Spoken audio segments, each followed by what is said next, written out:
Outta Gotham, a crazy podcast about DC, with your hosts E-Rock and PD. When we speak up, get your geeks up, cause you know you about to get geeked up. So sit back, relax, and get comfy. Lose your mind like Solomon Grundy, and listen to a show that won't be forgotten, coming straight out of Gotham.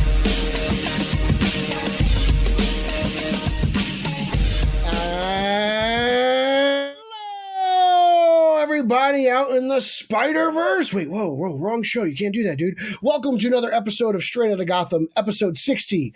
This is the Babe Ruth home run episode. 60 home runs in a season. Roger Maris didn't beat it till 61. Yada yada yada. Baseball tradition. It's rooted in the show. We are a fandom pop culture podcast and a proud member of the Batman Podcast Network, hosted by Batman on Film, the old gunslinger himself. Make sure you check out BOF for the other great shows associated with the BPN. There's a tab, BatPod Network, Batman Podcast Network, something of that nature. Click down, drop down. ELTD, Gotham Outsiders, BOF, SOG, Italians for Spidey, Comics on Consoles. There is a complete buffet of podcasts for you to listen to, enjoy, and I recommend Comics on Consoles because Chris Cloud's the man. I am Peter Vera, and I am one of your co-hosts today, and I am recording with my co-host on January 5th, no, it's not. It's January 7th, 2022. And as always, we have a great show for you today. But remember, if you enter in our monthly contest, which is rating and reviewing our show on iTunes, you possibly could win a prize pack. So check that out. Don't forget, Ryan Powers was our latest winner. We sent him a wonderful prize pack all the way to the great state of North Dakota. So we ship across the states, at least the continental United States. Now, let me introduce my partner in crime, a fellow contributor to Batman on Film, the 1998 Corbell Champagne Chugging Champion of Northport, Long Island. Ladies and gentlemen, Eric Goldsman. Hello there. You doing, champ? Yeah, that's a man. I had just turned. I was a year past my 21st birthday, so it was fresh. That was a fresh championship for me. You had a young man's esophagus for chugging. I did. I had a young man's body. I had a young man's tolerance. Although the tolerance I still have, I shouldn't. See, when you have abs like Eric, and you Jesus, just guzzle amounts of alcohol, the booze just gets disintegrated within the abs. That's the thing. And that's like Momoa as well. Like, obviously he has the same issue, the digestive abdomen syndrome, which, they use for alcohol. And it gives that little pump, that little effect there they have. So you got two facts for Eric. He's got the ab digestive syndrome, which is the pumping of the alcohol. He's a shit. Better known as your kidneys. Yeah. Well, don't just if you want good kidneys, I suggest checking out the Liver King. He's eating them and he says they're delicious. Wow, yeah, that dude, man. I don't know how you got turned on to him or why you're so. That's a horrible sentence. That dude is crazy. Holy crap! Yeah, but hey, I mean, it works for him, I guess. Right? I've never seen anyone eat a testicle before, and that was a first. Not even Rocky Mountain oysters? I've always, it's something I've wanted to order because it's like a real dish. So I'm like, okay, I have to try this. I've eaten jellyfish. I like trying new food. And we had alligator. Yeah, we've had alligator. Yes, snails. I do enjoy crazy foods. Back when Manhattan was a real city, there was a lot of it in New York, and there's a lot of good, interesting stuff. Yeah. Searching for a Batman on Film watch party was always the best part of the Batman on Film watch party. Yeah, for me and you it was. It definitely was, because we got to try out different places. By a movie theater and we just got hammered. Yeah. And we just go and try out the food and the drink. That was fun. Hopefully we could get back to that soon. We had alligator and snail on the same night. I know. That's true. That's crazy. Mm-hmm. I like both though, so they were good. Cool. So I'd be interested in trying Rocky Mountain oysters. I don't know exactly what the dish consists of or what the recipe is. I couldn't tell you, but it's definitely something I'm like, I'll try it. I'll give it a shot. Yeah. I mean, people, I know people who've had it who like it. So, I don't know. I would try it too, though. I haven't tried it, but I would try it. Why not? Yeah, I'd give it a shot. I've eaten weird. I had a frog burger in Paris. Oh, wow. Yeah, I was really proud of that. I wasn't sure if that was like, they were like, the Americans usually come this way, so let's like combine them. And it wasn't really like a burger because like the legs like sticking out of the bun, but it was like they assembled the frog round kind of. So that must have looked odd. It was a lot of legs. Like it was kind of like legs, from what I remember. I wish I had kids today are spoiled. They all have camera phones. I don't know what I had in college. It might have been a flip phone Razor. Who knows? But like those pictures. I used to have the Sidekick. Remember the T-Mobile Sidekick that you'd push and flip and had the first. Yeah, I remember that. I had that. I had that one. That was like the first real like smartphone, right? Yeah. There was two of them. They had the Sidekick and then the Sidekick 2, and then Blackberries became popular. Pretty much. Yeah, pretty much. The buttons were always too small for me, though. But yeah, they were small. I wasn't a BlackBerry person. But so Pete, Happy New Year, man. We haven't done a show, so this is our New Year's show, guy. This is our very first show this year. So Happy New Year to you. How did you celebrate New Year's this year? Did you? It was a very quiet New Year, and we just kind of kept to ourselves in the house, and that was it. And it was enjoyable. So. Yep, me too. I didn't do anything. People in the city than I thought there would be. Yeah, there was a pretty nice turnout, I would say. Nothing like it used to be, but still, like... No. I was surprised at how many people were there, which was kind of like good and not good at the same time. Like, I don't know if it's a great idea, but I was like, happy people are vaccinated and brave enough to go out. Yeah, I mean, if you watched, I mean, everyone usually watches. So if you were watching, you could see some people had masks on. Everyone was supposed to wear a mask, but some people didn't. I saw the one guy who was talking to the reporter and then gave her a kiss. He had no mask on, nothing. Oh, that's rough, dude. A kiss on the cheek. So I was like, but dude, I remember back in the day, like even just 5 years ago, New Year's Eve, I don't know what people were thinking doing that, because I'm like, eventually I have to go to the bathroom, and how do you hold my spot? Like, I'll explain, because I used to work in the Prudential. I've never been around Times Square during it's like something that people who work in the city are like, no. Yeah, I used to work in the Paramount building, which is right there, like right where outside where the ball drops. So I remember going to work a few times, seeing people line up, literally before I would get to work. So they would line up at like 6, 7 in the morning.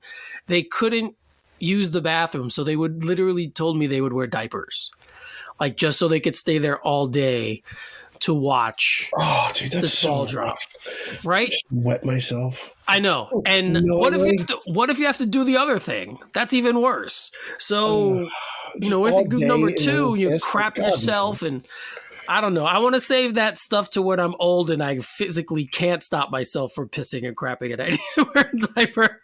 I wouldn't knowingly choose that. But they say that NASCAR drivers do it, and astronauts, and so I don't know. Those are jobs you get paid to do that. I willingly doing that in Times Square just to see the ball drop, because honestly, it lasts what? That whole thing is what? The countdown, 10 seconds, you're done. Happy New Year. And the only time I was able to go, I went because I worked in the building. They let us go upstairs in the office and watch it. So I could see it. I was close to it, but I wasn't down waiting with everyone. That was fun. Like when the ball actually drops, it always reminds me of the first time I was old enough to like sit down and enjoy the Kentucky Derby. And I forget what Derby it was, but like I was with a group, I was with my family, and it was, for some reason, it was a big deal. And I remember sitting down and we watched it, and it was like 30 seconds. I was like, that's it? It's over? Like, that's how I always feel about New Year's. I'm like, all right, here we go. Okay, now we are officially in the new year. It's just like, it's always a weird holiday for me, because I'm like, it's just another day. It literally is just another day. I mean, if we didn't have a calendar, obviously that's all it would be, right? It's just so funny how like this time of year is like, it is. It literally is the holiday season. It's the only time of year where everyone's like, it's like every month is like special day, so we don't have to stay at work for 30 days. Special day, so we don't have to stay at work for 30 days. It's like for those like cold months, we have these days built in where like we at least get like 3 days off a month that we shouldn't probably get. And then you get the spring, you have Memorial Day, 4th of July, and Labor Day, right? You have the 2 bookends and the 4th of July in the middle. So you have all of those cool holidays. But so we have them. We have like these 12 days a year that give us probably a month off. So Happy New Year to all of our fans and followers. We hope you guys had a really good New Year's, and we hope that the new year has begun for you. Going very well. We would have recorded this earlier, but I've been sick these past few days. I just want to let everybody know we had planned on doing this actually last week, and it kind of fell apart. So that's my fault. It's not Pete's fault. It's my fault. It's not. But auditions for a new co-host are going on, because Eric will, obviously not be with us soon. So, but I'm feeling better now. I'm starting to feel better. As you could tell, I'm a little less nasal than I was I'm still there a little bit, but a little less. So if I cough a little bit, guys, I apologize. I'm still getting over whatever this is. It wasn't COVID, but I don't know what That's it is. good though. So, yeah. At least you like you don't have COVID. Have you still been clean the whole stretch? What do you mean? No COVID. You haven't got COVID? Yeah, nothing yet. I haven't. It's those No abs, COVID. man. They just it's crazy. You can get a cold, but you don't get COVID. Aquaman doesn't get COVID. It's crazy that I didn't. Just because, like, I've been going out, like I've been safe. You have been very social for a very long time. Yeah, I have been doing stuff during the pandemic, and not like some people who haven't, and then they get it anyway. So I feel bad. I shouldn't laugh. That's not funny. But it's just kind of funny when I think about it. And I've had a sinus infection, and now I've had a cold, but I haven't had COVID. Crazy. I know. So anyway. There's still time. Anyway, since we're talking about COVID, let's just roll right into the first thing we're going to talk about. And rolling. What? Yeah. It's happening again, at least for one film. We got word early last week that Morbius will be bumped from this January release to April because of the Omicron surge that we're having in the country. Now, some people think that it could have been more because, Spider-Man just came out. Let's use Omicron to like push it further away, so we have another movie coming out. Oh, that's a nice little conspiracy theory. I didn't hear that. Yeah, I've heard that being bandied about certain places. So I don't think that's true. I do think it's an actual move because they're afraid of the box office due to Omicron. Now, do you think that means they're afraid because they don't think the movie's any good and it's not going to make any money? Or do you think that they're afraid because they think they have a legit shot at really cashing in on this Venom style, at least? Not critically, but at least financially. I think it could be a little of both. Because I'm not sold on it. Don't get me wrong. Like, as much as I love to rib MCU Spider-Man, I'm still not sold on Sony. Amazing. I like what I've seen from the trailers. So I'm optimistic that this movie's going to be good. Mm-hmm. But I think it's a better spot for it anyway, if I'm being honest. What's the competition is what I'm concerned about. If you're worried about making money, what did you just walk into? Because you basically just pulled out whatever date it is for this date. So it's like, well, what else is coming out around it that makes you believe that it'll be the bigger hit of these films? Right. Well, I understand moving. If that was one of the reasons that they moved it, Scream is coming out next weekend. I'm more excited for that. Right. I still see Matrix, man. Such a bum. So Jackass Forever too, which you're gonna say, well, that might not do well, but people love that show. I expect it to do very well. Right. I don't know why. I don't mean you. I mean people in general. I don't mean you per se. No, people in general might wonder why.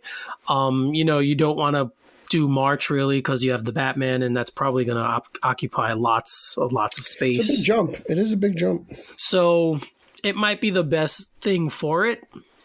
But who knows? We'll see what happens because, again, in March you also have Doctor Strange. Mm-hmm. So, you have other things coming out in the next few months. So maybe it's a good point for that movie to be filmed to be moved to. But also with the Omicron surge, even though I heard today regarding the surge that we're probably at the peak, we're probably going to start going down a little bit from cases. So that's always a good thing. But I think it's a smart play by them. I do think Scream is going to be the big hit for this month, and I do think it's going to do well. Not only with us, the people who are legacy watchers from the original, but I think it's going to draw new people as well. So, I hope so. I feel like this is their real second shot. While I think Scream 4 is really good, I don't think it really hit with a lot of people the way they probably thought it would. And from what I've heard, it seems very positive coming out of this one. This one might actually be the best one since the original. Yeah, just from what I've seen of the Sydney character, like I like the mature, grown-up version of her. We got some of that in 4, but I really like what I've seen of her this time. So I think Sydney in general, like I think it's going to resonate better as an age group. So I've always thought she kicked ass from day one, to be honest with you. Oh yeah, no, I'm just saying, like, I like the twist that she has now, the more mature, confident. Obviously, she's always been the tough, strong one, but now she's just really confident and like, who gives a shit in that way. What I really like about her, and like her and Jamie Lee are, they're always like, I've been here before. Like, you got to follow my lead on this. Right. Like, right. That's what I like about those two. So We got a little on screen, but guys, again, we're talking Morbius is being moved. That's what we're talking about. So, a kind of a horror. The character is a vampire, so he's kind of got that same horror angle. So maybe that's another reason why. Another reason why. So I'm looking forward to it, though. I know a lot of people, like you said, you're unsure. I'm just because I really like Venom 1, right? So I was really hyped on Venom 2, and it didn't kind of deliver for me, right? So now I'm kind of like a little hesitant again, because I went in hesitant into Venom, and then I kind of like rode that tidal wave. And while Let There Be Carnage is okay, it's I still prefer the first one, so I'm kind of like okay. I know different people involved, obviously, but it's this whole it's Sony making movies. Yep. So we'll see what happens. I think this one is feels a little bit more serious than Venom, so we'll see. We'll see how that plays out. I hope so, because they did throw in that one joke where he said, "I'm Venom." Right. So I wonder. I was like, okay, I didn't expect that to happen, especially that much of a meta joke, right? Like, well, yeah, and it's dropping another hint that this is all part of the same universe. So that's I think that's part of the reason that's in there as well. So look for it in April, guys. April 1st. So you won't have to look too far, unless it's an April Fool's joke. No, I'm only kidding. It's not an April Fool's joke. That'd be great if somebody did something like that. It would be fun in this time to do something like that. But yeah, I'm pretty sure it's not an April Fool's joke, though. So look for it in April, guys. All right, moving right along. Now, this next topic is controversial. Oh, God, here it is. Has been controversial for a while. We have been vocal about it. Pete and I both have been vocal about this in all forms, whether it's on social media, whether it's been on the show. And we've known for a while, we've had good intel on this, that Ben Affleck will be ending his role as Batman in The Flash. Yeah, big surprise. But but he also spoke recently in an article in the LA Times, an interview in the LA Times, about his time as Batman. And he specifically referenced Justice League as being the point where kind of everything that was going wrong in his life kind of came to a head. And that's why it was a bad experience. And he doesn't, I know Pete said you kind of read it like he's blaming the movie. I don't think he was. I think he was kind of more saying everything just came to a head at that point, and the fact that movie was such a tough shoot made things worse. That's how I read it. To be honest, I'm so tired of the Ben Affleck PR machine. Like I said this to Nico, I said to Justin, I said to Bill, I said, I'm so glad this guy's in Batman because he's just a walking tabloid. Like everything this guy does, Ben Affleck go gets Dunkin' Donuts and there's 6 accounts posting pictures of it on Twitter, and I'm like, right. I'm so over the whole the drama of Ben Affleck's life. I just don't. I don't care. I'm sorry. I don't care if that makes me sound cold or whatever. But it's just he's just a celebrity, and I get it. But it's I'm like, dude, you got to move on. Like you keep talking about this stuff. Like it's time to go. Like let's move on with our life. Like it's just I don't know. Like I'm just ready to move past this. I'm so happy this era of Batman's over because it's it is kind of a drag. He's for those of us who are sports fans and those of us who are Yankee fans, he's like A-Rod. Like A-Rod would just go out the city, that's fair. Wipe his nose, and then he's on page 6 all day. The Post, for weeks and weeks and weeks, and it's A-Rod and Jeter fruit. It's everything A-Rod did was such a news story in New York that you're just oh, it's kind of exhausting. And I kind of that's why I'm relishing this Pattinson stuff because the most he does is he's I did 6 push-ups today for a workout, and it's remember the article he did, and he was he was kind of weird, and everyone was worried. Bale before that, Bale, there was never any news on Bale except for that time he blacked out on that dude on Terminator. Well, I think one of the reasons, just constant drama. I mean, he's always in the news. I get it. That's a Hollywood star. And then I'm kind of that's kind of why I want an unknown for Batman. I'm in this for Batman. I'm a comic book fan who enjoys these movies. Once all this extra drama and BS and all that extra stuff that comes in with Affleck's fandom and stuff, it's a headache. It really is. And if you want to compare it to certain other people's fan bases who are crazy, and it's Johnny Depp's got a crazy fan base. I hear there's a lot of like Amber Heard. Their fan bases were going out. And there's always like a crazy fan base, and I'm like, oh man, like I just want somebody unknown. And I don't know. I don't see much of this whole like Twilight fan base. Like I guess I don't have a lot in common just fandom wise with the fans of that stuff. Well, that would be a positive. Yeah, that would be a positive fan base. But like all this Affleck stuff is like, because he's in so many movies I like, and he's like from Dazed and Confused to Mallrats. I've grown up with Affleck, but it's like, oh man, like it's just tabloid city. I'm so over it. Well, yeah, that's what happens when you marry Jennifer Garner and you date Jennifer Lopez twice, and like he's dated some famous women, so that pulls him in. I know, like, Ana de Armas, and I get it. That's probably what he's got to do to stay relevant in Hollywood, and like your name's always got to be out there so no one forgets you type deal. But that's what I'm saying. Just for me, it's like, oh man, this is exhausting. Like another story, like go away. Right, and he kind of in this article takes a shot. I don't want to say a shot, but he kind of makes it clear that he didn't have fun doing Batman. And because he says, and this is the quote, I have never said this is hot off the presses, but maybe my favorite scenes in terms of Batman and the interpretation of Batman that I've done were in the Flash movie that's coming up. See, I don't really fully believe him because I think he enjoyed BVS. I think making BVS was a real good experience for him. I think post-production BVS was miserable for everyone involved in that, which then you go right into Justice League. Like Justice League films basically like a month later. So you're basically going from getting trash bad reviews, your movie's a 13 on Rotten Tomatoes or whatever it is, right, to, all right, we're making a sequel. And it's like, well, nobody liked the first one or the second one, depending how you look at it. And like, I get it, like, but I do think he enjoyed making BVS. I think he had I think that was fun for him. But I think after the reviews hit, I think he, that's when I think Affleck really kind of quit. Was after hello darkness my old friend, that stupid meme and gif that they were making with the song with sad Affleck with him sitting next to Henry Cavill. Like I understand, I agree, whatever that quote is, like you could see it in his body language, like, and you see it on the press tour of Justice League. The guy's been miserable since March 26, 2016.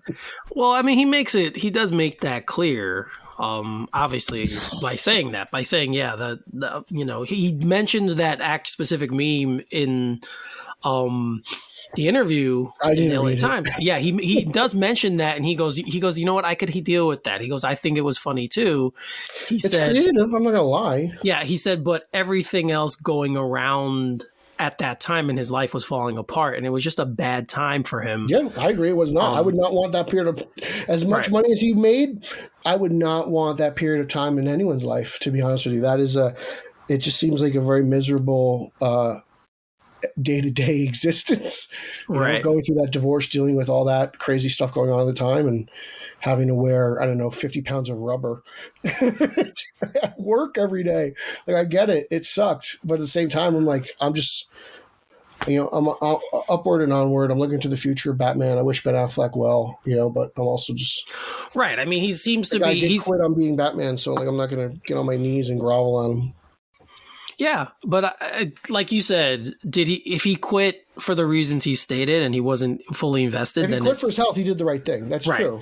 And and this isn't all his fault either, but it's like the whole just PR BS of Hollywood, and it's just like just give it to us straight. You fired Snyder, blah blah blah. Affleck quit being Batman. Just give it to us straight, because it's like, who cares if it comes out? Just rip the Band-Aid off. Who cares if it comes? Why do you want it to come out 5 years later? Just rip the Band-Aid off and move on. Yeah. Because they tweeted it, like, if you don't want to tell people a specific thing, like if you take the Snyder cut, if like one was like, oh, we'll make up this lie and we'll tell everybody else, and they harassed the hell out of you for how many years? Like it's not, you made up a lie, it didn't work. You should have just told the truth. Like, it was going to happen inevitably. So what's it matter? Yeah. Yeah, I mean, that whole period, we can. It's such a low point for Batman. It just is. It really is. Not just for Batman, but for the entire brand. Like, it's a low point for the DC brand. Yeah, you're very true. But like, I do come at it from a Batman primary perspective. Of course, but think about the other headliner, right? Superman. What has happened to him since then? But that goes back to '07. Like Superman's been wrong since Bryan Singer, and I'm just saying, they fumbled that too, but they fumbled the Flash for years. Thank God for the TV show. Well, they didn't make one. Yeah, but David Goyer said like, how do you make a movie about a guy who just runs fast? And it's like, dude, you're supposed to do this. You're the guy who wrote like the JSA book. You write comic books. Well, we'll find out. We will find out with the Flash because we are getting the movie, so we will know soon enough. You remember? I used to think that movie was cursed. I can't believe it's actually happened. I know. I was the only one of us. You were. I'll give you credit. Who said it was going to happen? You said the Flash was going to happen, and no one was going to go see the Batman, so it equaled out. It's something good for something completely horrible. Oh, that's not what I said, but okay, moving on. I'm not going back there. So the one good thing that did come out of this article that I read is that he really, really enjoyed this exit he's getting. So hopefully that'll satisfy everyone who's a fan of his. I hope he's happy with it. And we can move on as a group, as a fan base, as a Batman fan base, and as a DC fan base, period. Because to be honest, I'm just so tired of talking about it. I am so. I tweeted that today. I am so tired of discussing him, Superman, Cavill, Affleck. Well, I would love to talk some Star Wars. I brought that up. I got in trouble for that on Twitter. I wanted to talk Star. I just have to watch The Mandalorian. So all you like Lucasfilms junkies, don't gang up on me. So I'll watch that. Well, we can't. In Star Wars. I watched all those prequels for Rick and Eric, so we can have our prequel show, so I can get Rick's shoe on this goddamn podcast. I did that myself through Justin's Disney Plus. We're going to talk a little bit about Star Wars, but I'll hold that for later. Or as I like to call it, Eric stuff. Yes, Pete just generalizes Star Wars as Eric stuff. Eric stuff. I was like, I'm not going to lie. I don't even know how to come up with a stupid, I want to be witty headline for this. So it's just Eric. So I result to Eric stuff. All right, so we'll stick with Batman because it's more in your wheelhouse as well. So we'll stick with Batman. From one Batman in Ben Affleck to the other one we will be seeing in The Flash, which is of course Michael Keaton's Batman. There was a little piece done why he did not return for Batman Forever. This has been something that he's talked about in the past, but it was the reason because Schumacher wanted to make it light, basically. And he was kind of like, yeah, no, do you understand the character? Like, wait a minute, this is Batman. He lost both his parents. Like, he's a dark character.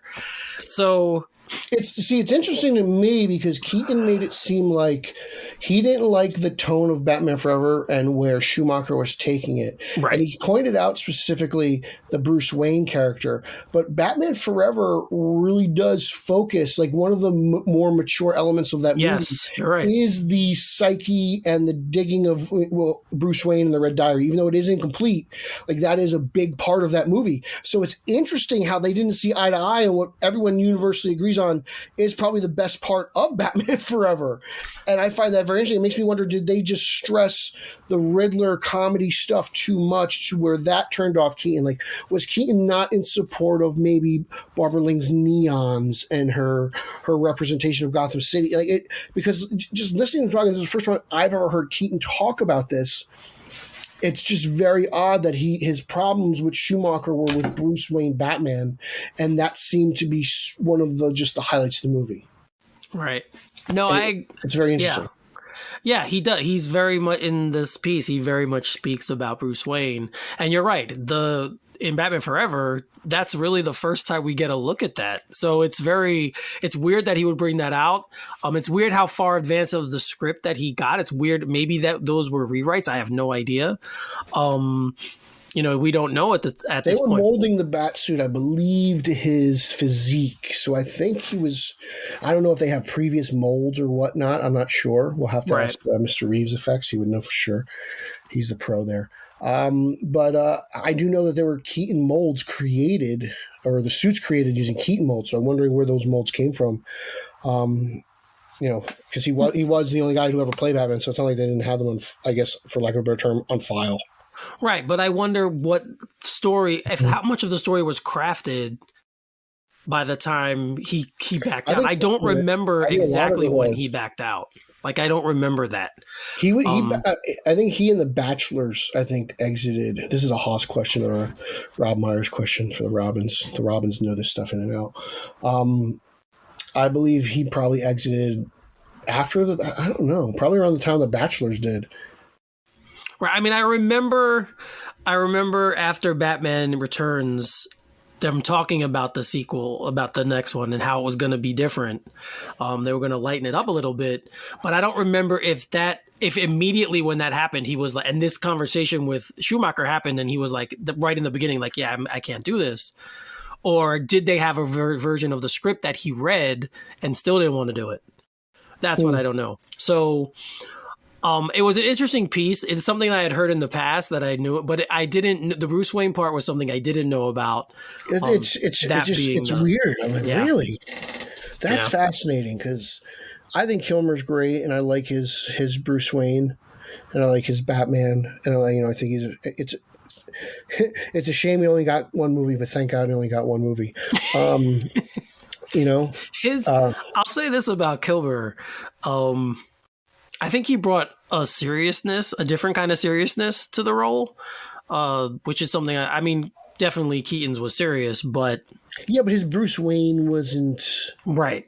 It was something kind of lighter about his Bruce Wayne than it was Kilmer's. Right. I think Kilmer brought a certain seriousness to the part and was more in my headspace, kind of like what a man who did lose his parents, who saw his parents murdered, would be like. Mm-hmm. That's me. I've always liked Kilmer's Batman, as well. I just what's not to like, right? To be honest. So, if you guys want to check that out, go to our site. Look for the article. It's in the. We don't have a site. We've got a Facebook page, a Twitter account. Yeah, well, they know what I mean. They know what I mean. They know what I mean. Okay. So moving right along, we'll stick with Batman because today we just got some pretty cool news about the new Caped Crusader cartoon that's going to be coming out. The Batman the Caped Crusader, and Ed Brubaker will be added to the creative team for this, which is awesome. If you guys know and you guys listen to the Batman Book Club, you know that the last time I was on, I did Gotham Noir with Ryan Lauer, of course, and Ed Brubaker wrote it. So it's pretty cool when I read this, I'm like, oh, cool, he's coming back. The team is amazing. Abrams, Reeves, and fantastic. And just to add him to this just already legendary just group of Bat geniuses. I mean, well, except for it's weird because I feel like when it comes to Batman, J.J. Abrams hasn't earned his stripes yet. So he's like the only one. He's like the low man on the totem pole with like Bruce Timm, James Tucker, Matt Reeves obviously has his own movie now that's coming out soon, and Mr. Brubaker. I'm excited. Just another just wonderful edition. He's going to be basically the primary writer, so that's great. Who doesn't love Brubaker and Gotham? His Catwoman is some of my favorite Catwoman for all time. Gotham Central. Gotham Central is also a great one. That was good. That's it's like I wanted a Brubaker Gotham Central at one point, but now I'm going to get this Brubaker Batman. So it's like, okay, I got this. I'll take this. So I'm excited. It was great news. I'm interested to see how this show turns out. It looks like it's going to be a period piece, maybe in the 30s, right? I feel like it takes place back in the day. Yes. So I'm excited to see it. I hope I enjoy it. I hope I like it. I don't see how I couldn't. Yeah, I mean, he seems super excited about it. He just a couple of quotes from the THR article. He says, here's something few people know, but the original Batman the Animated Series was one of the things that made me want to write superhero comics in general and Batman in particular. If not for what Bruce Timm and all the talented writers and artists did with that show, things like my revamp of Catwoman with Darwin Cook and Gotham Central with Greg Rucka and Michael Lark would never have happened. So when Bruce Timm offered me the chance to come work on this new reimagining of Batman with him, James Tucker, J.J. Abrams, and Matt Reeves, I jumped at it. Their I vision. would too. Yes, like this. It's a good time to be involved with Batman stuff. I think, especially now. Obviously, so. there's good buzz. I hope it's all, something's got to be good on all this. Yeah, so I It'd feel be like horrible if all this stuff stinks. If this stuff sucks, don't even put that out there. That'd be so bad. We don't want to put that out there, do we? No, we don't want to put that out there. No, let's not put that out there. Let's take that back. It's going to be great. It's all going to be good. There we go. I mean, for crying out loud, I like Batman and Robin, so I'm sure it's all good. Oh, it's funny you bring that up. They were showing. I was gonna text you guys. I feel like I'm talking to Pete now on the phone, but guys, just bear with me. The other night we all have obviously all of them, but AMC was doing like a marathon of them. They're all on. Yeah, I was watching it too. You watching it? See, there we go. So it's funny that we all own them. We can watch it whatever, but when they're on TV, we just watch them. I'll stop. Yep, crazy stuff. This is a good time to watch this. Yeah, I'll say that. I'm like, I was laying in bed too. I'm like, I'll just watch. It's fine. Yeah, some of that stuff. Watching it though, I'm like, oh yeah, Batman Returns. This was not good. Scented or unscented. And you're the hottest woman. Yes, and we something like that. I forget how it goes. And that was our first Catwoman, right? That was our first cinematic Catwoman that we got was Batman Returns. Well, what's her name? What's her name? Oh, you're talking about Lee Merriweather from the movie? I always forget what order they're in. Yes. Okay. Yes, that's fair. Bombshell from the 60s. That's fair because that was a movie. So yes, that's fair. Mm-hmm. So I'm wrong. Sorry. Michelle Pfeiffer was number 2. But Zoe Kravitz is our up and coming Catwoman. And it was a pretty cool thing I read that in the Empire piece that she studied cats and lions fighting to become Catwoman. So now I'm even more interested to see what this is going to be like. It sounds like an actor doing their thing. I don't know. Really, really jumping into the character, right? Like literally. She's not really. It's like she's a cat burglar, right? But like she's not really a cat. She might own a couple cats. She made like strays, but and we have that one clip of in the first trailer where she's on the floor and she's kind of doing that whole little sneaky thing like that kind of gives me that. Cool with that. As long as she doesn't go like at like any point in the movie, I feel like Pfeiffer did that maybe once or twice. Tick, tack, toe. Oh yeah, that would not be good. You're right. Ricky Friedberg. He's dead now. He's dead now. Yeah. So it all depends on presentation. I don't know. I think this interpretation of Catwoman looks right up my alley. Really in tone with, I feel like, just a Brubaker Catwoman that I spoke of recently, and even something along the lines of Hathaway's Catwoman that we saw in Rises. And to be honest, I'll give credit where credit's due. Gotham, they did Catwoman for the most part really well. And that young girl did a fantastic job in that role. She was absolutely magnificent. She was. So, she's one of the strong parts. Michelle Pfeiffer's kind of the odd woman out, being that she was never the cat burglar. She's Tim Burton created her own origin story. And then in this article, she mentions how basically this is her origin movie. And I was like, ooh, That's interesting. So we're going to learn a lot about this version of Selina Kyle. We didn't learn a lot about Nolan's Selina Kyle. We knew a lot about Burton's Selina Kyle.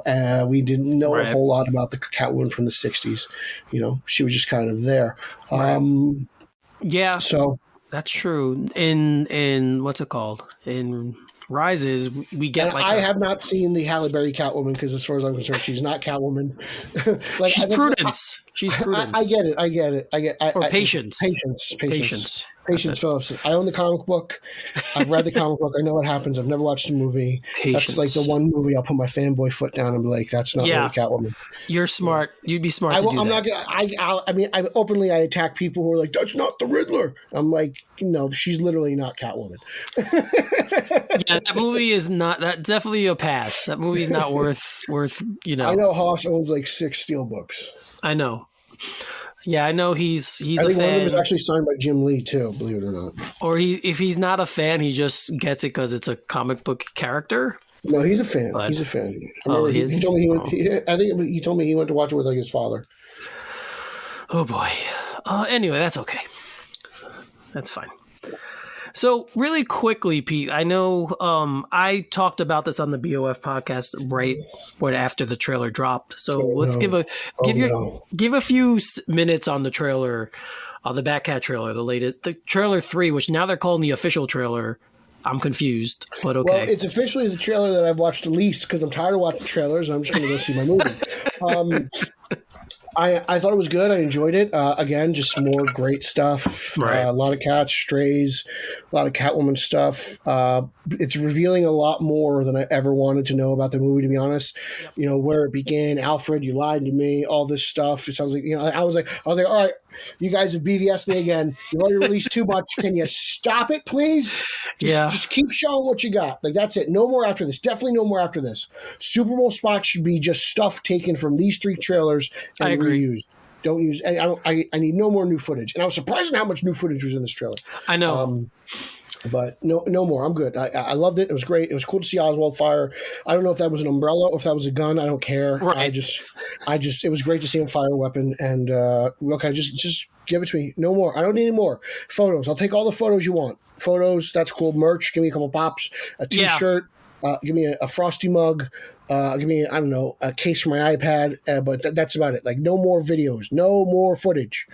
Right. Like, I keep thinking to Black Widow, right, how much it was pushed back and how we kept getting, like, new trailers for it, but they weren't that descriptive. That was like Wonder Woman. I was like, right? I already forgot what the movie should have came out like 3 years ago, so I already forgot what the first trailers were about. Right, like, and they weren't that descriptive. Like, I didn't feel like each one we got a little more piece of the movie. We just kind of got more rehashing of what we'd seen. But this trailer, you're right, it really does give away a lot of information. But again, there's a lot in there. I was like, there is, and that's my fear is that you're right. It gave us too much info and. But my hope is, and I didn't say this on the podcast, but I'll say this now here. My hope is that it's misdirection. That's my hope. That'd be cool. You know, we got that in. I remember with the Last Jedi trailer, we got that there. So I'm hoping that this is kind of similar. We get a little misdirection, and it kind of leads us down a path that we're not going to get in the end. So. I'm not going to say too much more. If you guys want to hear me talk about it, you can listen to the last BOF podcast I did with Garrett Grev and Ryan Lauer. Check that out over there. 3 of us did that one, but definitely, I love the trailer. I've loved all the trailers.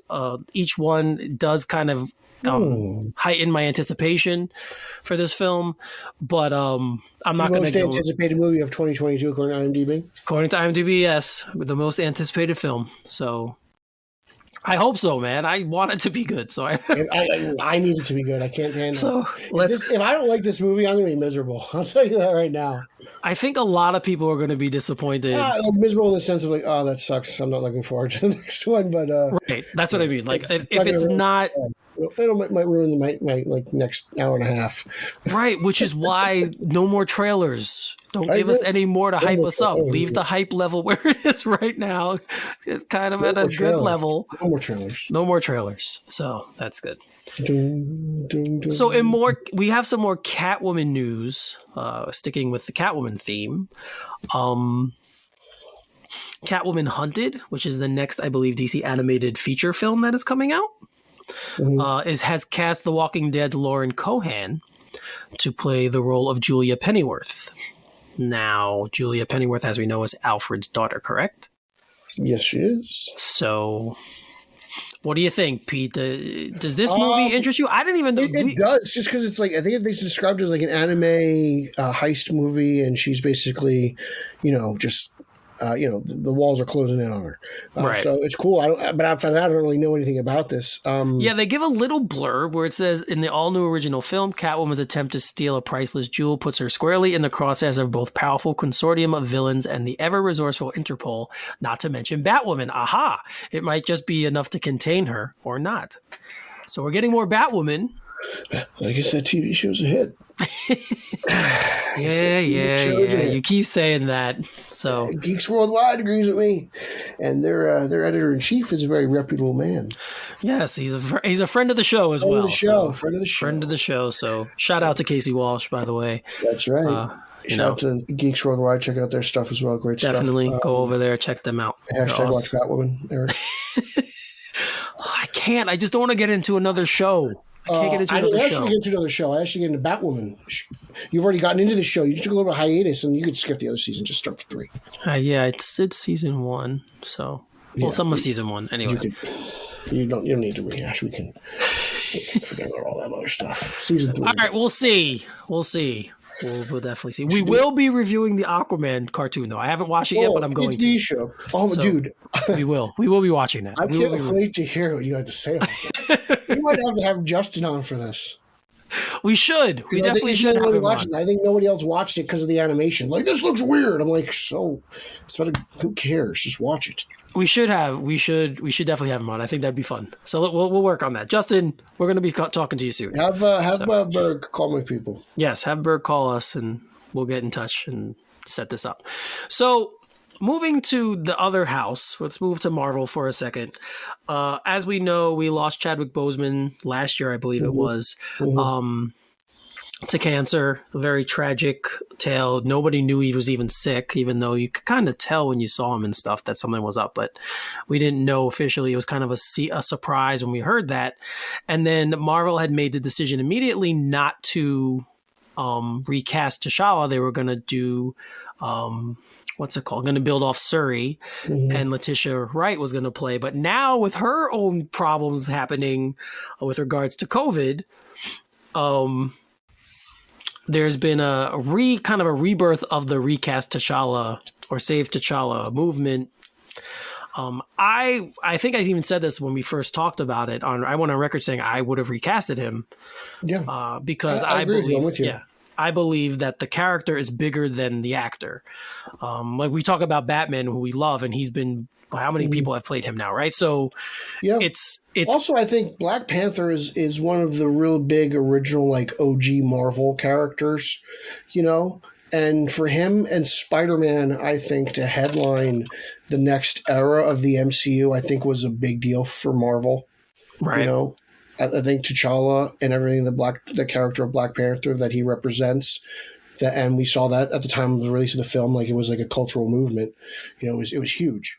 Right. I think that was huge. I think that's a big thing and that's why they're continuing on with it. They want to try to continue on with the lore.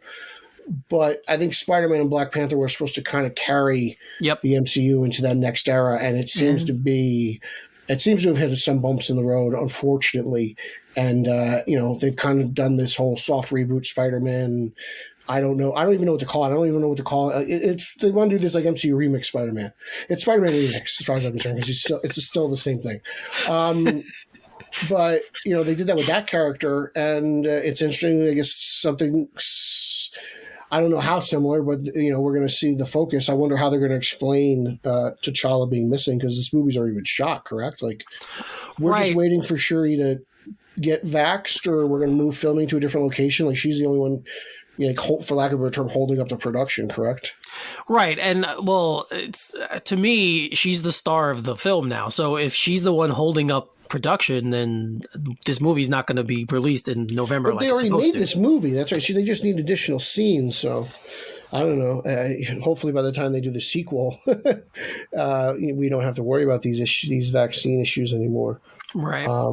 And I mean, to support this, the people who believe like I do and you do, to recast him, his brother even said that he would want T'Challa. Chadwick thought T'Challa was bigger than just himself. So, I mean, I understood. Marvel made this decision very quick after he passed, and at the time I kind of understood it because it was fresh. But I feel like they were up against. We're starting to film. We have this date we need to meet. He unexpectedly passed. We don't know what to do, so we kind of panicked a little bit. Right? I just kind of feel like it was like that. Right. Yeah. But at the same time, it's like, because of his passing, you essentially have to rewrite the movie, right?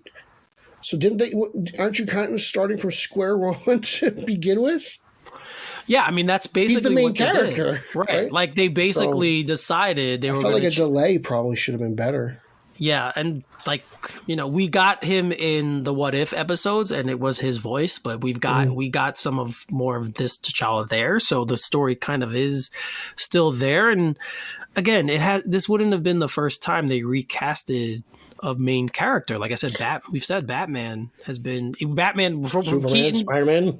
well, from Keaton to Kilmer to Clooney, and that's one guy, right? Like. I know people say Forever's a soft reboot. To me, it's the same Batman. It is supposed to be the same Batman. Right. So, I mean, like it's been done before. I really think the fact that it was a tragic passing is why they wanted to not. I just felt it's still only called like insensitive. And right. Like, you get this, he just passed. And it's like, well, yeah, we understand that. Yeah, like I agree. That's what I think. So I don't know if that's going to happen and sometime in the future. Maybe after Wakanda Forever, they'll recast T'Challa and they'll say he wasn't around, or I don't know what they're going to do. But Doctor Strange. Right, like you said, yeah, Multiverse of Madness. Multiverse of Madness is going to change everything. Right. So there's ways they can work around it. But yeah, I'm in that camp. So I would support that movement, the recast T'Challa movement. So, all right. So moving right along, I said we were going to discuss Star Wars. And Pete, have you watched any of the first 2 episodes of the Book of Boba Fett? No, I haven't. I haven't watched Mandalorian yet, so I figure I got to watch one before the other. You don't really have to. You can watch this without watching The Mandalorian, at least from what I've seen so far. Okay. You can watch this without doing that. But I'm just going to do a really quick rundown of the first 2 episodes. Do it. Go. This is the Holzman hour. The first episode, I was not that impressed with. I was expecting it to be something. It was cool how they showed him getting out of the Sarlacc pit, how he escaped that. But that's what they did? Oh, yeah, that's cool. Yeah, they showed that little part of it. And then they go into his, like you see him kind of sleeping in this regeneration chamber. I don't know what it is, a back to tank, probably a back to tank. That's a Star Wars thing, by the way. The thing Luke was in Empire Strikes Back, that's what he was in, but he was laying down. Okay. So he's laying down there and he's kind of having flashbacks, and then you're seeing the flashback. So you're seeing what happened after he escaped. He was taken prisoner by the Sand People. He winds up proving his worth to them by the end of episode 1, and then they kind of take him on to train and to become one of them. Now, episode 2 expands upon that a little bit more, and it was a much better episode. I kind of feel like they should have done what everyone does now and released them the first 2 in the same day. But they didn't, and the second episode was much, much better. It had a little more action in it. It showed the whole dynamic of him with the Sand People and how he advanced with them and how he gained their trust, and he started training them on certain things. And it was very, very cool to see that part of it and see them explore what they laid down in the first one. Now you at least have a little bit more to go on. Mm-hmm. The present day stuff is fine. He's still trying to establish himself as the daimyo of I forget the area in Tatooine he's in, but he wants what? He wants to be the Don? Basically the Don, right? He's basically the Don of that area. What'd you call it? A Don Julio? Daimyo. Daimyo. Yeah. So he's basically that now, and he's trying to establish himself. The cool thing we get in the second episode is we see the twins, and they're 2 Hutts, and they both look like Jabba. It's a guy. Who are the twins? It's a boy and a girl, brother and sister. Jabba has a sister? No. These are just other Hutts. Oh, there's more than one Hutt. Yeah, the Hutts come from a planet. There's called Hutta. I know it's crazy, but yes, that's where they're from. It's Star Wars. This is crazy. Okay, whatever. Ridiculous statement. I know the Hutts were like a species. Yes, they're a species. I thought Jabba the Hutt was okay. I guess that makes sense. Okay, well, sure. Yeah, right. I know most people thought that, but yes, they're a species, and they're so just a bunch of slug people. Yes, they must be disgusting. I would, yeah, and ruthless. Like the interaction that they have, that him and Yeah, there's a lot of that. The second one, there's a lot of that conversation going on. But yeah, like you get them, they're back in it. They're trying to take claim of where Jabba was, and Boba Fett's has already taken claim of where Jabba was. So it's kind of now they're setting up that dynamic. Ming Na, who plays Fennec Shand, she was in The Mandalorian. So, but it's not important. You don't need to worry that. You don't need to watch it, but she was in this. No, she wasn't like that's where her character would come from. So if you see her, that's where she's from. But it's not important to this story, at least not from what I've seen so far. She's great. She's kind of his right hand. She does all his dirty work. So it's cool to see her growth too as well. But the production value on the first one I didn't think was so great, and the second one was also much better. So I don't know what happened. I don't know what the reasons behind that was, but the show is progressing and going in the right direction. So there's also an article in THR, interview with showrunner Robert Rodriguez, who everyone knows from his other works. I mean, Robert Rodriguez is kind of famous for his previous works, which I'm slipping my mind. Dusk Till Dawn. Yeah, Alita. He did Alita. Planet Terror. Sin City. Yeah. So Spy Kids as well. He did the Spy Kids films. I always forget he did that, and those are like his most financially profitable movies. I know. So he's really a talented director, and I thought this like property would be perfect for him. So we definitely are starting to see more of that in the second episode, more of his style. So look forward to the show going forward, guys. But if you want to read he does like those long, like one camera track shots, and you see everything. Yep. Yeah, he's very good at shooting. I call them focus shots. He's very good at that. So definitely, guys, check out the article. He just talks about how he got to do The Mandalorian. I mean, how he got to do the Book of Boba Fett off the one episode of The Mandalorian that he directed, and how he worked with Favreau and Filoni, and how he got Morrison back to do it. So like there's a lot of stuff in the article, really cool, and you can see what the future of Boba Fett's going to be. Yeah, as Pete would say, it's a lot of Eric stuff in there. So. All right, so let's fast forward now a little bit to The Matrix Resurrections. Pete, you said you haven't seen it yet? No, I haven't watched it. I've been trying to get to a theater, but it's damn near impossible. Maybe this weekend. You can just buckle down and watch it on HBO Max. I know, but I want to see a Matrix movie in a theater. Like, those movies are crazy. All right, so you know what? Let's push this off until... Let's do this next episode when you've seen it. Let's wait till you've seen it, because I'm going to see it this weekend. This is something that it was a movie that I was highly anticipating, so I want to talk about it. So we'll just review it. But we'll just review it next time. But guys, if you haven't seen The Matrix Resurrections yet, I'll just say very quickly, it's definitely a worthy watch. There's been a lot of mixed reviews on it. But definitely go check it out for yourselves, and then listen to us talk about it next time, because we definitely want to. It's definitely something I want to talk about. So we talked about Spider-Man a little bit before when you were talking. You brought it up when we were talking a little about Morbius and everything else. Well, we know who plays Spider-Man. It's Tom Holland, and we know he has another franchise that he's beginning to helm. Of course, based off the famous Sony PlayStation game Uncharted. Now, there was an original trailer released, I want to say 2-3 months ago. He released another clip of the plane fight from there, and it was posted the other day. Pete, what did you think? Cool little just action clip, whatever. Just like, right. I don't know anything about this, so like this, I know this is a big deal because everyone wanted Holland for this role, and I think it's a video game. I've never played it. I think it's PlayStation only, which probably explains it. I'm an Xbox guy. Me neither. I never played it. So I don't have like I think like Nico was big on this because he loves Holland, and I believe he plays the game, unless I'm mixing him up with somebody else. But so like it seems like a cool, like, I don't know, this is like Lara Croft teenage young boy. like I don't know, that's what this is. This is teenage Lara Croft. She was a dude. So it looks cool. It sounds fun. It sounds like a swashbuckling movie, which we've all become accustomed to saying now because of Aquaman. Yeah. And now Indiana Jones is coming back, so it'll seem cool. Will I see it? I have no idea. I want to wait until I get word of mouth, It does kind of have that Tomb Raider vibe. You're right. The Lara Croft Tomb Raider movie. It definitely does have that feel to it. Not the same content, but the kind of shots and the action sequences that this shows. I actually saw the preview for it. I went to the movies the other night, and I saw the preview for it.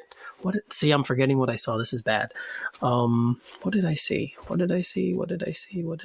Oh, Matrix. No. It's not the Matrix. Spider-Man. Wow. No, hold on. I'm going to have to look. I can't believe I have to do this. I can't believe I can't remember a movie I just saw the other day. That's how good it was, though. Sleepless in Seattle. That's how much I liked it. Hold on. The Kingsman. That's what I saw. The Kingsman. Ooh. Which is interesting. If you like the first two Kingsman movies, this one would be cool. Just a little different. But so I saw the preview for Uncharted there. And I don't know, like the first, I didn't like it, and I didn't like it on the big screen. I'm not invested in this film. Like I said, like I don't have PlayStation. I'm an Xbox guy as well, so I've heard great things about this game, but I've never played it. So I don't know. I'm kind of like whatever. But for the people who do like Uncharted and are interested in this film, check out this clip. It's a pretty cool clip. It definitely does highlight one of the cooler action sequences, I'm assuming, in the film. So Holland said, and this, I'll give you a little quick quote. He said, "We created a film that has a lot of heart, that pays respect to the games, but also gives fans and people that love the games something new and something refreshing. It's interesting in these big action movies, I often find that the heart and soul of the movie can be lost in the action. But what's so nice about our movie is that you have this very tangible relationship between Nate, his mentor Sully, which is really at the heart of the movie. It's about a young orphan looking for his family and in turn finding a family in the most sort of unorthodox way." So there you go, guys. Go see Uncharted when it comes out. If you want to check out the clip, you can find it anywhere. And yeah, of course, you can find it on our Twitter, Facebook. It's over there. Go check that out. Do it up. All right, Pete. So it's the new year. And, we have resolutions that we have this year. So let's cheers to 2022 and resolutions you can actually keep. How about having clean and shiny balls all year round? Well, our sponsors at Manscaped are here to save your balls this year and make the ball drop into 2022 the cleanest and sexiest ever. Set your first New Year's resolution with good intentions and join the 4 million men worldwide who have trusted Manscaped with our exclusive offer. Go to manscaped.com and use code Gotham for 20% off and free shipping. So there you go, guys. Definitely. You want you to know, I did a little trimming before the new year. Just kind of go back into the new year fresh and trimmed and just want to look, fresh to death. So I want to be caught just down there looking like, don't need a little Rob Zombie down there, long hair. And right. Just, nice little fade. I was able to do this little fade because I got the light. So I did wow. a fade action. Yeah, I got really interesting with it. I was playing around with that with the clippers. Wow. Whoever you're with next, wow, it's gonna be some fun. Stuff. We'll see. I mean, some stuff's going down there. I'll see around Valentine's Day what the growth is like, and then maybe I'll just trim it down to a heart. For no one else other than myself. Oh man, I got these clippers. I'm going to use them. Like, what do you want me to tell you? Like, No, hey, I agree with you, man. That's cool. And guys, don't forget. My meatballs have never been smoother, by the way. I want you to know that. Like, they're just like, not because of what's it called, that cream stuff. Where is it? That thing's great. Yeah, the crop preserver it's called. Yes, that's it. The preserver. Yes. It smells great, and it's the Reviver is the spray, and the preserver is the lotion. The Reviver's nice. Yes. Especially like, if you're working hard, sometimes just go to bed, in the stall. Yep. And it's just kind of, it's weird. It's almost like a cup of coffee. It's so true, man. You got to get that. Like, whoa, it's not a kick to the nuts. It's more like a little spritz. And it's a spritz to the nuts. Spritz to the nuts. And all of a sudden you're kind of like, whoa. There you go. All right. Yeah, man. I agree. Like it's this, since I've gotten these products, I've always manscaped, but now it's kind of like a part of the process where it used to just be something I did every once in a while. Yeah. Now it's kind of part of the process. So definitely changed my thought process on taking care of everything down there. So guys, don't forget, Whether your resolution is to work out more or to travel to new places, be sure to travel to manscaped.com for our exclusive offer of 20% off plus free shipping with the code Gotham. I'm traveling to the bathroom more to see what other kind of designs I can make with that Manscaped 4.0. Yeah, guys, that's their main package. If you do order that, you also get the boxer briefs, which Pete and I have told you are so comfortable. Dude, those things like wearing nothing. Like, right? It's so bad. It's so bad. I was like, these things are like, is this silk? I feel like Puff Daddy wearing these underwear. You know, like remember when Puffy would just wear another like Sean John Velour? I'm like, this is how like he feels. Yeah, man. So definitely, guys, don't forget, go over to Manscaped. Get the 20% off and free shipping with the code Gotham at manscaped.com. It's New Year, no pubes in 2022 with Manscaped. So there we go. So I feel like that's a good lead-in for our next topic, which is Beavis and Butthead are coming back. So yeah, we'll go from Manscaped to Beavis and Butthead. They're coming back. Like it's amazing to me. I'm in complete shock. Really, I never thought this would happen. I'm actually really. I might be more pumped about this than Keaton. Really? Well, it's funny. Mike Judge tweeted out that they'll be returning, and he gave sketches of them, and they're both Butthead is really overweight now. And Beavis has glasses. It looks like he's missing a few teeth. So the tweet, he said, Beavis and Butthead will be returning this year with a brand new movie and more on Paramount Plus. No exact date yet, but soon. They need some time to get back in shape. So it's also going to kick off a forthcoming series on Comedy Central. So we will see. We will see what happens. As we know, Beavis and Butthead Do America was released in 1996, so this will be the first movie since then, and it's going to be cool to see them coming back. You're right. I was not expecting this at all. It was kind of one of those surprise things. So were you a fan? Have you always been a fan? I've loved Beavis and Butthead since I was a kid, mostly because I was never allowed to watch it. It's probably Wait a minute. Time out. It's probably the only show my mother didn't want me to watch was Beavis and Butthead. But she let you watch The Sopranos. Everything else. Yeah, well, they're Italian. Beavis, you know, so that's the excuse. But I was not. Yeah, like, my parents were really lenient, except for when it came to Beavis and Butthead. Okay. Well, now, Pete, you have your revenge. You can watch the Moon movie when it comes out, and a new season of brand new material. So we'll see. If you guys want to check out the sketches of how they look now, you can check Mike Judge's Twitter, but you could also go over to our place and check them out. There you go. All right. Last for our topics, and we're going to discuss a couple things real quick. But there was a lawsuit, remember, that the baby who was on the cover of the Nirvana album, Spencer Eldon, brought a lawsuit against Nirvana for child abuse, which is crazy when you think about it. And the judge dismissed it.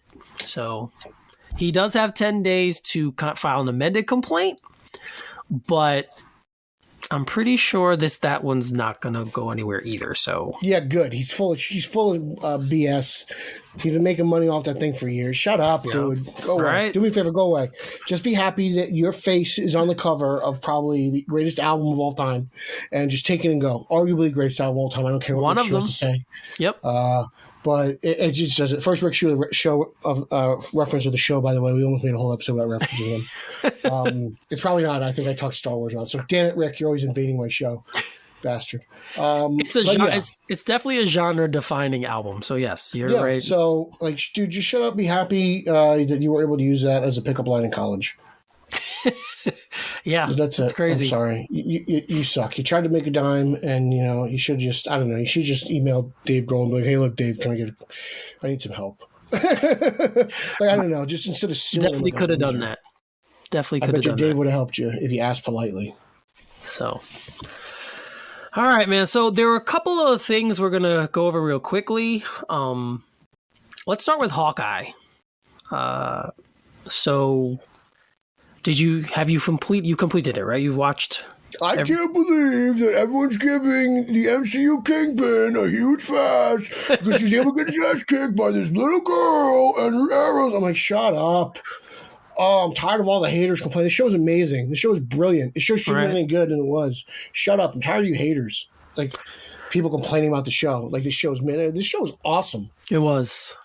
Kate Bishop was great. Elena, she was back. That was awesome. I've never liked Barnes more.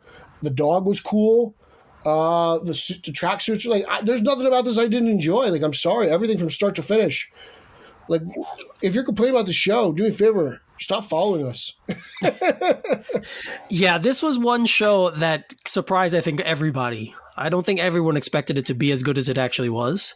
Yeah. And it really kind of, it set things, it closed loops on certain things, and it set things up perfectly going forward. And if you're a fan of the universe, this show, to me, has the most connectivity of all of them. So you're right. It brought back Kingpin, which was awesome, which nobody expected. It ends on a cliffhanger with him. Mm-hmm. It's famous comic book ending as well. So they pulled from the comics directly for that, which was pretty cool. Yeah, this, having Echo in this show and it was great. Everything about it was great. It was just wonderfully made.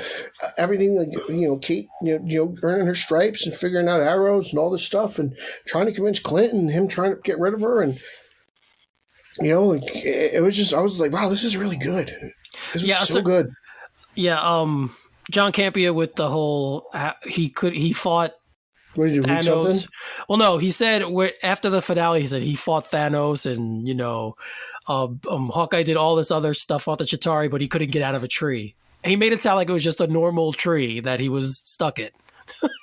Not the Rockefeller Center Christmas tree in Rockefeller Center in the middle of Manhattan, which is how many feet tall? I don't think has John Campea ever been in New York?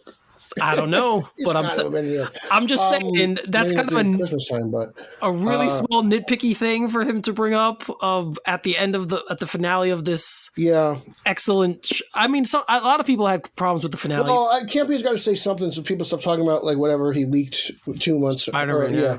So he's got to try to change the topic, Grace style. Yep.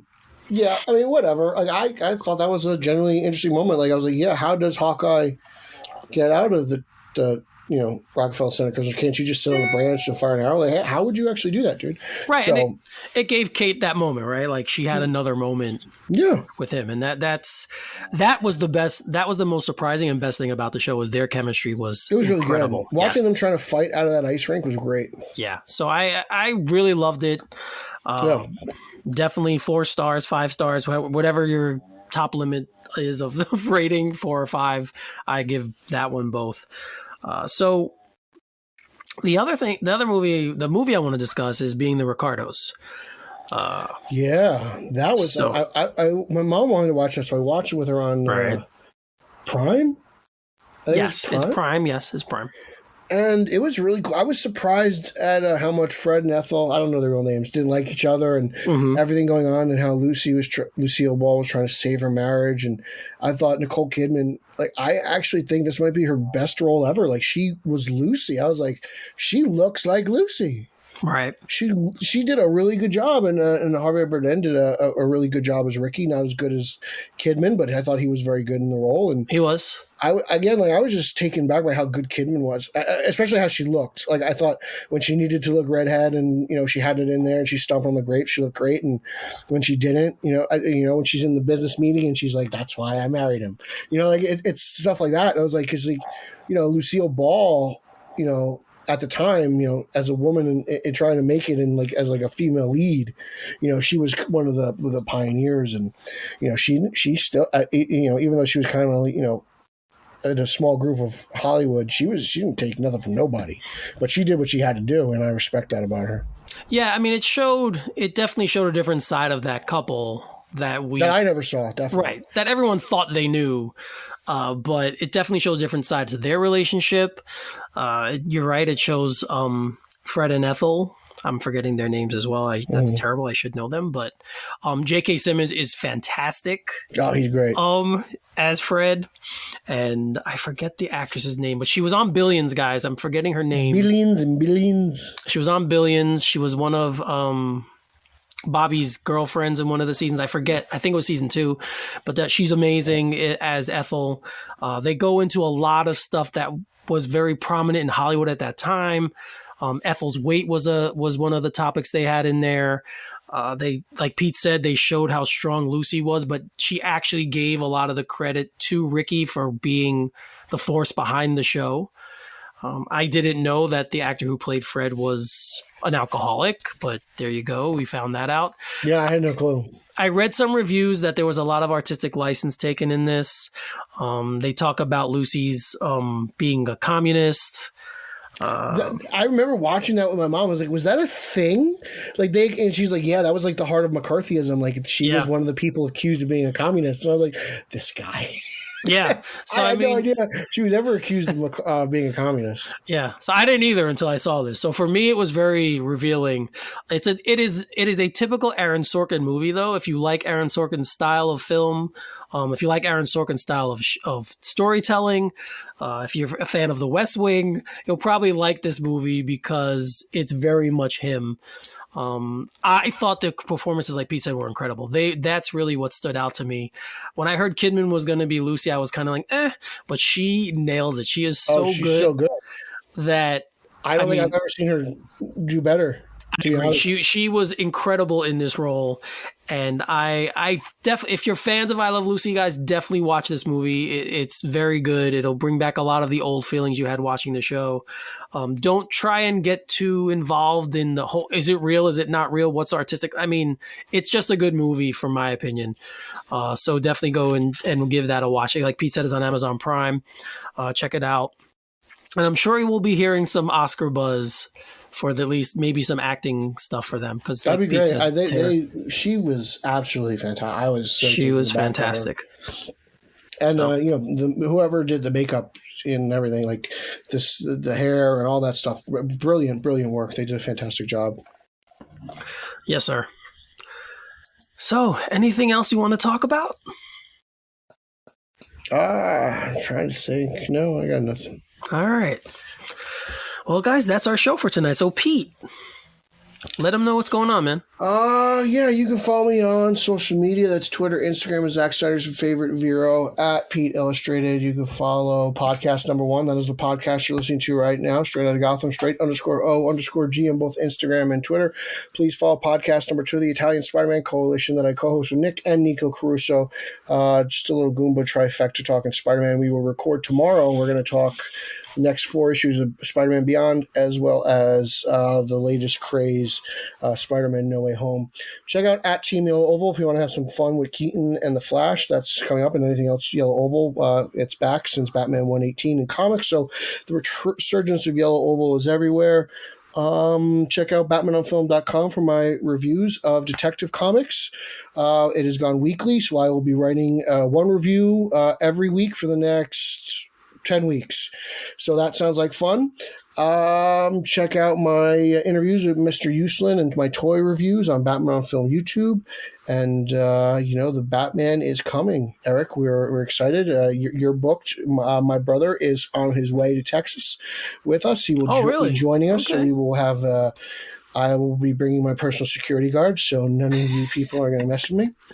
So that's that. You're going to have just 2 people kicking your ass that time. And that'll be fun. So my brother will join us in the festivities. And so he's just got to get his plane ticket, and he's ready to go. So I'm pumped. My brother's going to be down there, and I can't wait to see the movie with you and Haas, and just waiting for His Royal Highness out of Minnesota, Mr. Garrett Grev, to figure out whatever the hell he's going to do. I think he's crawling to Texas, and he starts crawling tomorrow. So that should be interesting. And that's really it. So, yeah, man. Yeah, that should be a fun time. I can't believe it's almost here, which is crazy to think about. But as long as Optimus Cron doesn't, whatever they're going to call it. Unicron? Unicron. Yeah, that's it. Unicron. As long as Unicron doesn't bother us. Yeah. So, guys, if you don't know what Pete's talking about, it's the Batman on Film watch party. So we're going to be in Texas. If you live in the area and you want to come hang out with us, come hang out with us. We'll be down there. We'll be down there in Plano. I think it's Plano, Texas. It is Plano, yes. So if you guys want more information on that, go to batmanonfilm.com and you could check it. Or if you're on Batman on Film on Facebook, check it out there. The information's all there. And you can come meet up with us. It'll be fun to meet all you guys. And you can check out Eric's abs. Yes, you can check out my abs. Now I got to work on them, but you can check them out. As you guys know, you could always hit me up on Twitter at Finally33, spell Finale33. Same on Instagram. Check us out, of course, on Facebook at our group. If you want to be part of our Facebook group, just search Straight Outta Gotham. Send us a request. We'll send you an invite. Have to answer a few questions, and then we'll let you in. That's Eric's stuff. I was just going to let anybody in, but he's like, no, they got to prove their worth. So I was like, all right. Usually it's me who's like, this person doesn't know enough for me to talk to them. But this time it was Eric, so, you know. You'll see some of my interesting questions. Like I asked one today on Twitter, guys, and I asked it in the Facebook group as well. So what, in the subsequent sequels from the Batman that we get, what vehicles or gadgets do you want to see Batman use? Stuff that we haven't seen before.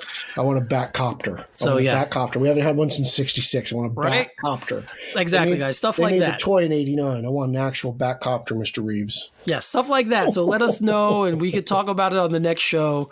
Talk about stuff maybe you guys wanna see there, because that's fun stuff I like to try and throw in every once in a while in the group. Because we're getting a lot of vehicles, if you think about it, in the Batman. Like we're getting a Bat Cycle, we're getting the Grifter Cycle apparently, which was released today in promo images by McFarlane. It's all over the internet. Yeah, and we're getting an actual Bat Cycle. Yep. So, and of course, getting quite a few vehicles. The Batmobile. And the Batmobile. So, right. So guys, definitely just let us know. It's something fun we could talk about. It's something we'll be talking about, I'm sure, for after the movie and things to come. Not only vehicles and gadgets, but who else do we want to see after the movie comes out? Who's the next villains we're gonna get? So going forward, so it's just a little fun stuff to do in the group. Pudding pops. And to sit with us. Yellow pudding pops. So just check us out there, of course. And guys, don't forget we're on YouTube as well. So if you want to check out we haven't done one of those in a while, dude. We haven't. We have to do an SOG tonight, or what do you want to do it Lounge, on? Or I don't know, what guys. Contest, me and you. Guys, send us ideas for that. Tell us what you would want us to do a live stream on. Maybe send us ideas of comic books you want Eric to read so we can talk about them on YouTube. No. I knew you'd say no. Well, no, because that's what Lauer does. We can't take Lauer's. We were doing it on YouTube. We did Batcat #1. We did that special. We did, but we can't. And we did 89 #1. I don't want to lose Lauer's steal Lauer's thunder. Isn't everybody else doing it? No, that's true, but he's part of the group. He's part of the family. I'm not stealing his thunder. Want to keep him in his role. That's true. You are the monthly guest, so if anyone can steal the thunder, you have. I can talk about comics on my own show now. I can't do it. It's it. It's like, why did you get into this? So I can talk to comics and creators and stuff. No, we can't talk about comics. No, we could talk about comics. We're gonna have to talk about Star Wars comics. People. We can't break down comics. That's what I'm saying. I can break down comics. I review comics. This is not a discussion for now. I'm gonna get you to review at least like whatever. When's the next episode of like whatever CW superhero show comes out? Oh, Naomi? You want me to do Naomi when that starts? I mean, I don't know too much about Naomi. She's a very new character. I don't know. Like, what is a new? That's the newest one coming out. Can you do Superman and Lois? That comes out next week. I can do Superman and Lois, maybe. That's it. All right, Bell, sign them up. I can maybe. I said maybe. It's too late. You already committed. I'm going to text the old man right now. I didn't commit anything. This is going to be Cowboys, Tony Romo. This is going to be heard by people. I didn't commit. I said maybe. It's clear. I said maybe. We'll see how things go. Yeah, maybe you would do it. That means maybe I will. I said maybe I will. Here we go. All right. So for Pete Vera, I'm Eric Holzman. You are listening to Straight Outta Gotham, and we will see you next time. Booyah!